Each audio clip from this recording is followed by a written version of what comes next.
श्री राधे। नमस्कार दोस्तों, आप सभी का हमारे YouTube चैनल में स्वागत है। मैं विजेंद्र आज आपके लिए एक और नया प्यारा सा प्रसंग लेके आया हूँ कि भगवान के दो रूप हैं, साकार और निराकार। एक दिखता है देखने वाला जिसे हम देख सके, और एक न दिखने वाला निराकार रूप है। तो अब कौन से पे हम जाएं? तो मैं उद्धव चरित्र जो रामानंद सागर का है, उद्धव प्रसंग, वो देख रहा था। बड़ा ही प्यारा है। उसमें गोपियाँ उद्धव को बड़े अच्छे तरीके से समझाती हैं। उद्धव कहते हैं कि आप उस निराकार ब्रह्म के दर्शन करो। तब गोपियाँ कहती है, अच्छा, जो आपका निराकार ब्रह्म है, क्या उसके नेत्र हैं? क्या उसके कान हैं? क्या वो हमें छू सकता है? तब उद्धव हंसता है, बोला नहीं, वो आपको छू नहीं सकता, उसके नेत्र नहीं हैं, पर आप उसका ध्यान करें। अब यहाँ से मैं एक प्रसंग लेता हूँ जो निराकार ब्रह्म के बारे में गोस्वामी तुलसीदास जी ने भी बताया है।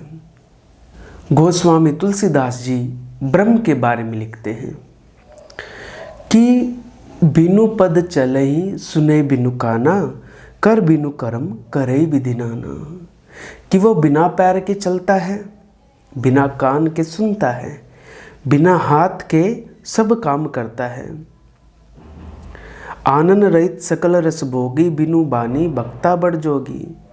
बिना जीभ के जितने भी स्वाद हैं सब ले लेता है, और बिना वाणी के बड़ा वक्ता है। तो ये गोस्वामी जी ने बताया कि उसके हाथ हैं, न पैर हैं, न जीभ है, लेकिन वो सब कार्य करता है। उसकी आँख नहीं है लेकिन देख लेता है। उसका शरीर नहीं है लेकिन स्पर्श करता है। उसकी नाक नहीं है, वो सूंघता है।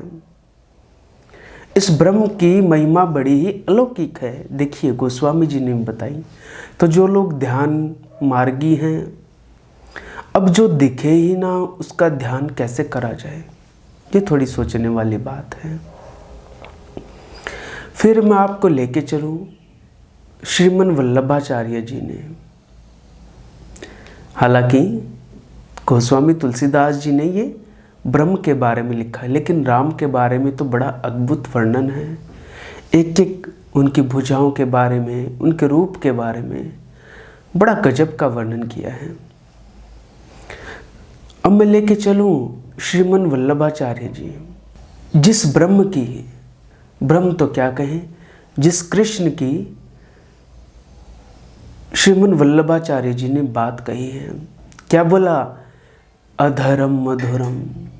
उनके होंठ श्री कृष्ण के मधुर हैं, उनका मुख कृष्ण का मधुर है, उनका बोलना मधुर है, उनकी चाल मधुर है, उनका चलना मधुर है, उनका इतना ही नहीं, सोना भी मधुर है, कृष्ण का खाना मधुर है, कृष्ण का पीना मधुर है। तो ये बात यहाँ पे उन्होंने एक रूप श्री कृष्ण को बताया जिसे हम देख सकते हैं, जिसे हम अनुभूति कर सकते हैं, जिसका चरित्र मधुर है, जिसका तिरछा खड़ा होना मधुर है, जो जब बंसी लेके बजाता है वो मधुर है। आपकी पदरज मधुर है, आपके पैर मधुर है। मतलब एक एक अंग का वर्णन किया है। वहाँ उद्धव इतना बड़ा ज्ञानी है, छोटा ज्ञानी नहीं है, साक्षात भगवान बृहस्पति का शिष्य है। लेकिन गोपियाँ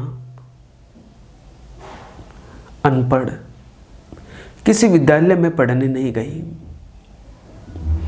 लेकिन वो कृष्ण की, कहते हैं ना, हम तेरी रग रग से वाकिफ हैं।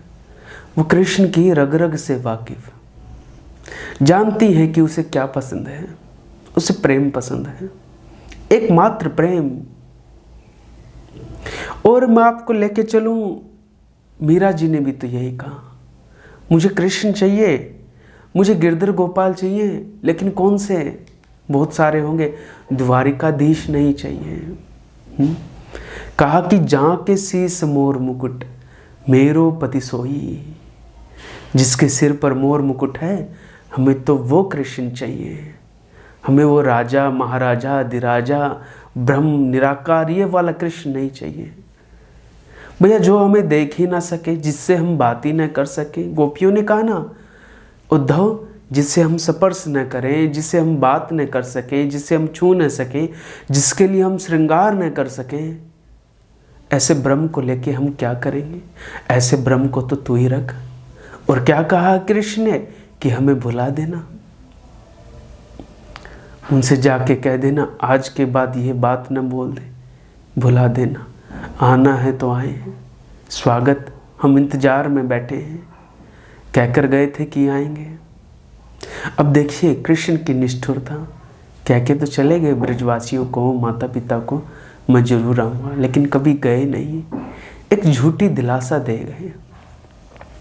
जानते वो भी थे ये जाएगा तो आएगा नहीं, लेकिन फिर भी एक पल के लिए भी उनका प्रेम कभी कम हुआ हो तो ये प्रेम है।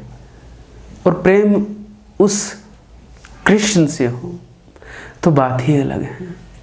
तो ये साकार निराकार जो रूप पसंद हो डूब जाओ उसमें, लेकिन फिर भी मैं तो श्री कृष्ण की तरफ जाऊंगा। क्या रूप लेके आया है? तो ये छोटा सा प्रसंग कि जो कोई आपसे बहस करे कि भाई वो तो निराकार हैं, बहस मत करना। वाद विवाद में बहुत सारी आपकी ऊर्जा खराब हो जाएगी, बहुत सारा समय भी बर्बाद हो जाएगा। इसलिए केवल कृष्ण, कृष्ण कृपा, किशोरी जी की कृपा। मैं तो ये कहूँगा जो केवल निराकार ब्रह्म को मानते हैं, एक बार ब्रज चले जाओ, वृंदावन चले जाओ, और वृंदावन में जाके किसी ऐसे साधु संत को देखो, किसी ऐसी गोपी को देखो, किसी ऐसी माई को देखो जो कृष्ण याद में हो या ब्रज रज में लोटपोट हो रहा हो, वो ही अनुभूति करेगा। गोपियों ने तो उद्धव को कह दिया, भैया उद्धव प्रेम नहीं किया तूने, तू काहे का ज्ञानी है जो प्रेम को नहीं जानता। ज्ञानी तो वो होना चाहिए जिसे सबकी खबर हो, अब तुझे प्रेम की खबर नहीं। तो कह रहा हम विरह में जल रही है, हम जल नहीं रहे, हम तुझसे याद कर रहे हैं। इस तरह से बड़ा प्यारा संवाद है, आप भी ढूंढिएगा। उद्धव चरित्र मैंने भी पूरा कहा है, उसका लिंक भी मैं नीचे डिस्क्रिप्शन में डाल दूंगा। तो ये प्यारा सा प्रसंग मैं आज आपके लिए लेके आया। आगे भी कुछ कथा कहानियाँ किस्से प्रसंग आप तक लाता रहूँगा। आज के प्रसंग को यहीं विराम। आपको मेरा प्रणाम।